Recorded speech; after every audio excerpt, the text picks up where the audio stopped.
Hi friends, యాప్టివ్ talks YouTube ఫ్యామిలీకి స్వాగతం, సుస్వాగతం. చాలామంది స్టూడెంట్స్ కాంపిటేటివ్ ఎగ్జామ్స్కి ప్రిపేర్ అయ్యే వాళ్ళు ఉన్నారు. అలాగే ఇప్పుడే నేను ప్రిపరేషన్ స్టార్ట్ చేసి గవర్నమెంట్ జాబ్ తెచ్చుకోవాలని ఇంటెన్షన్లో కూడా చాలామంది స్టూడెంట్స్ ఉన్నారు. అయితే మన ఈ ప్రిపరేషన్ జర్నీలో ప్రతి స్టూడెంట్స్ మైండ్ సెట్లో చాలా డౌట్స్ ఉంటాయి అన్నమాట. ఆ డౌట్స్ ఏంటి, ఒక్కొక్క పాయింట్ డిస్కస్ చేద్దాం మనం. ఫస్ట్ జనరల్ డౌట్ ఏంటి అంటే, సార్ నేను కాంపిటేటివ్ ఎగ్జామ్కి ప్రిపేర్ అవుతున్నాను, అయితే నేను డైలీ ఎన్ని అవర్స్ చదివితే నాకు జాబ్ వస్తుంది, ఒక మెయిన్ డౌట్. సెకండ్ పాయింట్ ఏంటి అంటే, అన్న నేను చాలా సంవత్సరాల నుంచి ఎగ్జామ్ ప్రిపేర్ అవుతున్నాను, ఇప్పటికి నేను ఏ ఒక్క ఎగ్జామ్ క్లియర్ చేయలేకపోతున్నాను. దీనివల్ల మా ఇంట్లో వాళ్ళు కానివ్వండి, మన సరౌండింగ్ చుట్టుపక్కల వాళ్ళు కానివ్వండి, ఈవెన్ నా ఫ్రెండ్స్ కూడా ఎగతాళి చేస్తున్నారు. దీనివల్ల ఏమవుతుందంటే నాకు డీమోటివేట్ అయిపోయి నేను ప్రిపరేషన్ చేయలేకపోతున్నాను. నా మోటివేట్గా ఉండి నేను ప్రిపరేషన్ ఎలా చేయాలి అని మెయిన్ పాయింట్ అదొకటి ఉంది. నెక్స్ట్ ప్రిపరేషన్లో చాలామంది స్టూడెంట్స్ ఒక మెయిన్ డ్రాబ్యాక్ అనమాట. ఆ డ్రాబ్యాక్ చేయడం వల్ల ఏమవుతుంది, దగ్గర దాకా వచ్చిన జాబ్ అలా మిస్ అయిపోతుంది. ఆ డ్రాబ్యాక్ ఏంటి, దాన్ని ఐడెంటిఫై చేసి మన దగ్గర దాకా వచ్చిన జాబ్ని మనం చేతులారా ఎలా తెచ్చుకోవాలి అనేది ఈ వీడియోలో నేను క్లియర్గా ఎక్స్ప్లెయిన్ చేస్తాను. మన యూట్యూబ్ ఛానల్ మీరు ఫస్ట్ టైం చూస్తున్నట్టయితే దయచేసి సబ్స్క్రైబ్ చేసుకోండి, పక్కనే ఉన్న బెల్ ఐకాన్ని ప్రెస్ చేయండి. తద్వారా మనం ఎప్పుడు ఏ వీడియో అప్లోడ్ చేసినా సరే వెంటనే మనం మీకు నోటిఫికేషన్ ద్వారా పొందొచ్చు.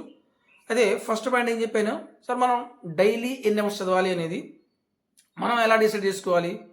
అది పర్సన్ టు పర్సన్ వేరియేషన్ ఉంటుంది. ఫర్ ఎగ్జాంపుల్, నా చదువు అయిపోయింది, నేను కంప్లీట్గా ఓన్లీ ప్రిపరేషన్ చేస్తున్నాను, వాళ్ళకి డిఫరెంట్గా ఉంటుంది. అలాగే నేను చదువుకుంటూ ప్రిపరేషన్ చేస్తున్నాను, వాళ్ళకు టైం డిఫరెన్స్గా ఉంటుంది. అలాగే అన్న నేను వర్క్ చేస్తూనే ప్రిపరేషన్ చేయాలి. అలాగే అన్న నేను పెళ్లి చేసుకున్నాను, అది గర్ల్స్ కూడా కావచ్చు, నేను పెళ్లి చేసుకున్నాను, నా ఫ్యామిలీ లైఫ్ని లీడ్ చేస్తూ నేను కాంపిటేటివ్ ఎగ్జామ్స్కి టైం ఎలా కేటాయించాలి అనేది పర్సన్ టు పర్సన్ వేరియేషన్ ఉంటుంది. దీన్ని మీరు రివర్స్గా ఆలోచించండి. నేను జాబ్ చేస్తున్నాను, నేను జాబ్ చేస్తున్నాను అంటే ఆఫీస్లో కంపల్సరీగా టైం కేటాయించాల్సింది. నేను యాజ్ ఏ హ్యూమన్ బీయింగ్ నేను కొంత టైం నిద్రపోవాలి, దానికోసం కంపల్సరీగా టైం కేటాయించాల్సింది. ఇది కాకుండా, ఈ రెండు కాకుండా మనకి ఎక్కడ టైం వేస్ట్ అవుతుంది దాన్ని మీరు ఐడెంటిఫై చేయండి. ఆ టైం ఎక్కడైతే వేస్ట్ అవుతుందో ఆ వేస్టింగ్ టైంని మీరు డిక్రీజ్ చేసి ఆ టైంని మీరు చదువుకోవడానికి యూటిలైజ్ చేయండి. అది 5 అవర్స్ కావచ్చు, 6 అవర్స్ కావచ్చు, 9 అవర్స్ కావచ్చు, 10 కావచ్చు, 14 కావచ్చు. అది పర్సన్ టు పర్సన్ వేరీ అయి ఉంటుంది. అది మీరు జాబ్ చేసేవాళ్ళు, లేదు హౌస్ వైఫ్ కావచ్చు, అలాగే చదువుకుంటూ ప్రిపేర్ అయ్యే వాళ్ళు కావచ్చు, మీరు ఇంపార్టెంట్ టైంని దానికి కేటాయించండి. రిమైనింగ్ టైం చాలామంది స్టూడెంట్స్ ఏం చేస్తారు, మొబైల్ చూస్తూ ఉంటారు. అది మినిమం రోజుకి 3 to 4 అవర్స్, దాన్ని తగ్గించండి. ఓకే, ఇలా అన్నెసరీగా మీరు టైం వేస్ట్ చేయకుండా మీరు ఎక్కడైతే టైం వేస్ట్ ఉందో దాన్ని మీరు ఐడెంటిఫై చేయండి, దాన్ని తగ్గించండి. ఈ టైంని మీరు ప్రిపరేషన్కి యూజ్ చేయండి. తద్వారా మీకు చాలా మంచిగా మీ సిలబస్ మొత్తం కవర్ చేయొచ్చు. సెకండ్ పాయింట్ వచ్చేసి, సార్ నేను చాలా రోజుల నుంచి ఎగ్జామ్కి ప్రిపేర్ అవుతున్నాను, అయినా సరే ఇప్పటి వరకు నాకు జాబ్ రావట్లేదు, అందరూ నన్ను ఎగతాళి చేస్తున్నారు, వీళ్ళందరికీ నేను సమాధానం ఎలా చేయాలి. చూడండి, ఇది ప్రతి ఒక్కరూ ఫేస్ చేసే ప్రాబ్లం ఇది. దీన్ని మనం మోటివేటెడ్గా ఉండాలి అంటే, రీసెంట్గా నేను ఒక స్టోరీ చదివాను. రియల్గా ఆ స్టోరీ చదివిన తర్వాత మన వే ఆఫ్ మైండ్ సెటే మారిపోయింది, వే ఆఫ్ థింకింగే మారిపోయింది. ఎందుకంటే మనకు చైనాలో ఒక బ్యాంబూ ట్రీ ఉందన్నమాట. అక్కడ ఉన్న రైతులు ఏం చేస్తారంటే ఆ బ్యాంబూ ట్రీని ఒక పొలంలో నాటిన తర్వాత, జాగ్రత్తగా వినండి, ఒక పొలంలో నాటిన తర్వాత ఒక 5 years వరకు ఒక చిన్న మొలక కూడా మొలకెత్తదంట. నాటిన తర్వాత 5 years దాకా ఒక చిన్న మొలక కూడా మనకు కనబడదు, 5 years దాకా.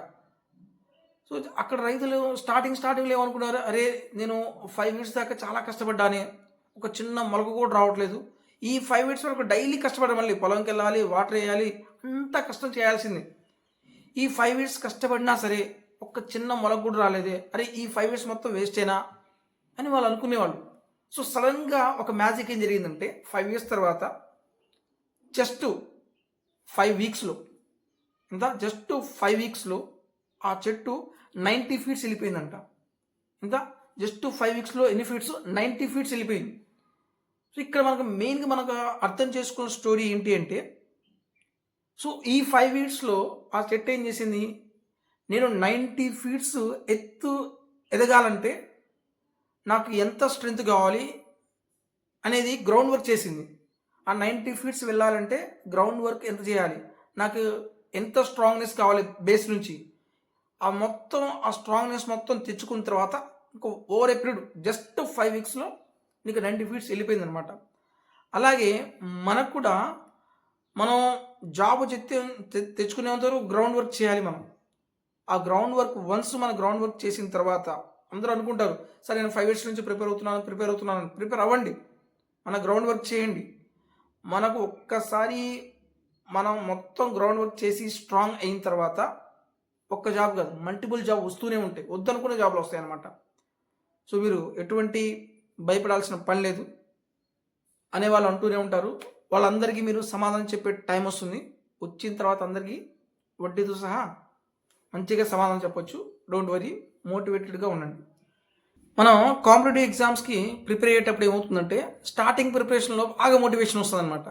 బాగా మోటివేషన్ వచ్చి బాగా ప్రిపేర్ అవుతారు. ఒక 2, 3 ఎగ్జామ్స్ రాసిన తర్వాత ఎగ్జామ్ క్వాలిఫై కాకపోతే ఏమవుతుంది? అరే! నేను క్వాలిఫై కావట్లేదని వదిలేస్తారు. సో, ఇది కాదు కదా మనం చేయాల్సింది. మనం ఎప్పుడైనా సరే మీ లైఫ్‌లో ఒక 3 పాయింట్స్ గుర్తుపెట్టుకోండి. నేను నాకు ఎప్పుడు డిఫికల్టీ వచ్చినా సరే మైండ్‌లో ఈ 3 పాయింట్స్ గుర్తుపెట్టుకుంటాను. అది చాలా మంచి కొటేషన్ అనమాట. If today is difficult, tomorrow is much more difficult. Day after tomorrow is beautiful. But most of the people will die tomorrow evening. So, ఇది మన కాంపిటేటివ్ ఎగ్జామ్‌లో జరిగే మెయిన్ సిచ్యువేషన్ ఇదే. సో, ఫస్ట్ ఏమవుతుందంటే, మనం కాంపిటేటివ్ ఎగ్జామ్‌కి start చేసే ముందు చాలా డిఫికల్ట్‌గా ఉంటుంది.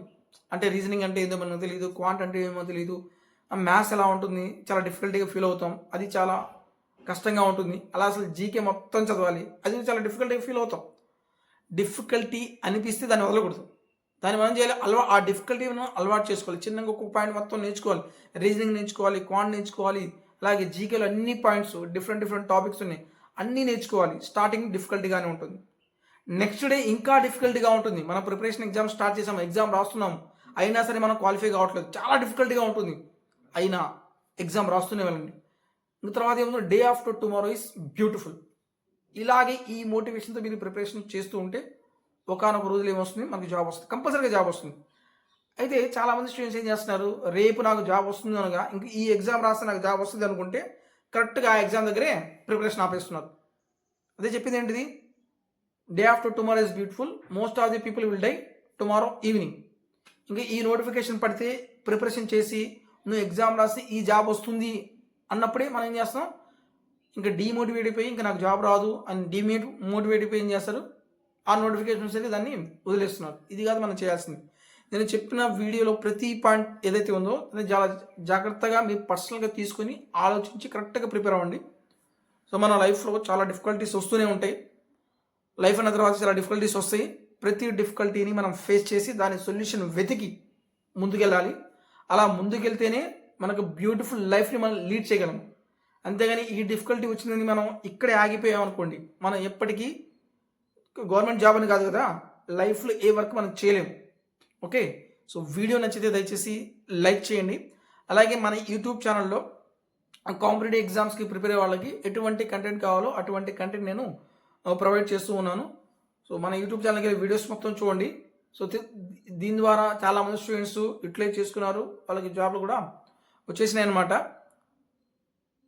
మీరు కూడా యూటిలైజ్ చేసుకొని జాబ్ తెచ్చుకుంటారని ఆశిస్తున్నాను. Thank you for watching.